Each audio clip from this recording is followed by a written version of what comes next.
Hello dear student, welcome. तो अभी हम लोग नेक्स्ट पेपर का ऑब्जेक्टिव डिस्कस कर रहे हैं बच्चों लोग। अभी ये कॉमर्स का पेपर है। देखो अभी कैसे दिया है, घुमा फिरा के दिया है। कभी कभी सेम भी आता है paper. Dash is the type of economic activity which is intangible. Intangible बोला तो सर्विस आएगा, इंटेंजिबल बोला तो service. Service consumer will have experience but not ownership. उसको एक्सपीरियंस रहेगा पर ओनरशिप नहीं होगा। सर्विस में ओनरशिप नहीं मिलती है। अभी इधर बोला OLX और क्विकर, ये किसका एग्जांपल है?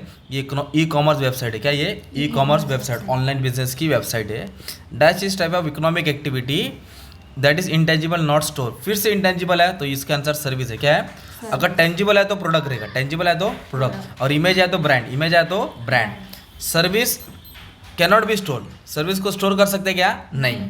Service do not have material form, therefore they are intangible, therefore they are, बार बार इंटेंजिबल आ रहा है। डैश ऑफर्स, इधर क्या बोला? Dash offers brand across a single product category. Single product बोला तो सिंगल ब्रांड आउटलेट होता है। क्या होता है? Single brand outlet. और बहुत सारे प्रोडक्ट बोला तो मल्टी ब्रांड आउटलेट होता है। और देखो ना, dash refers to allotting floor. Mall में नहीं का अलग अलग फ्लोर में अलग अलग होता है, मतलब खाने का होता है, फूड कोर्ट होता है, थिएटर होता है, तो उसको जोनिंग बोलते हैं। क्या बोलते हैं उसको? Zoning. Dash is a business management software. देखो बिजनेस सॉफ्टवेयर आएगा ना, बिजनेस मैनेजमेंट सॉफ्टवेयर। एक ही आंसर है ERP। क्या है? एंटरप्राइज रिसोर्स प्लानिंग, जो बिजनेस सॉफ्टवेयर होता है। और KPO बोले तो नॉलेज प्रोसेस आउटसोर्सिंग, B बोले तो बिजनेस प्रोसेस आउटसोर्सिंग। ये इसको आउटसोर्सिंग बोलते हैं, थर्ड पार्टी को काम बांटना। E commerce permits global reach. कौन सा रीच है? ग्लोबल, दुनिया भर में। E commerce there is dash investment. E commerce में ज़्यादा इन्वेस्टमेंट नहीं, लोअर इन्वेस्टमेंट। कितना लगता है? कम।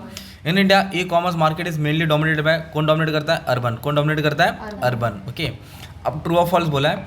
सर्विस परफॉर्मेंस में differ from one service provider to other. Yes, हर सर्विस प्रोवाइडर एक जैसा सर्विस नहीं देता, अलग देता है। यस, ट्रू है। Market research no significant. देखो नो आ गया तो क्या होगा? वो फॉल्स हो गया। मार्केटिंग हेल्प करता है। इन सर्विस मार्केटिंग, अभी हम लोग थर्ड वाला पढ़ रहे हैं ना। हाँ, in service marketing there is need for interaction between service provider and customer. ये ट्रू है।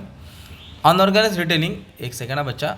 Unorganised retailing has to bear high operating cost. Unorganised में कॉस्ट कम रहता है, तो ये फॉल्स है। ओके, फोर्थ वाला फॉल्स है। ऑर्गेनाइज में कॉस्ट ज़्यादा रहता है। In retail sector heavy investment have been made on corporate. Yes, ज़्यादा इन्वेस्टमेंट किया, ट्रू है।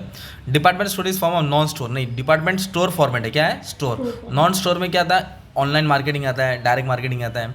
LPO मतलब आउटसोर्सिंग और लीगल वर्क। यस, ये वाला ट्रू है। और 6 वाला फॉल्स है।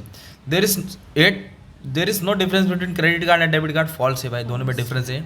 Indian insurance sector include private insurance form. Yes, इधर प्राइवेट भी है, ICICI का भी इंश्योरेंस आता है, भारतीय लाभ इंश्योरेंस भी है। In online shopping customer can make payment only by internet banking. नहीं, फॉल्स। कैश पेमेंट भी कर सकता है, डेबिट कार्ड क्रेडिट कार्ड भी कर सकते हैं। C2C बोले तो कस्टमर एक दूसरे कस्टमर का बेस बेचता है। यस, ट्रू है, ये ट्रू है। ओके, C2C बोला तो कस्टमर टू कस्टमर होता है। India form do not face any issue. देखो फिर नॉट है, इशू होता है ना भाई, फॉल्स है। ओके, तो 12th वाला फॉल्स है तुम्हारा। बाकी पेपर सब इजी है, आप लोग रीड कर लेंगे ना तो ऑनवर्ड्स में लिख सकते हैं।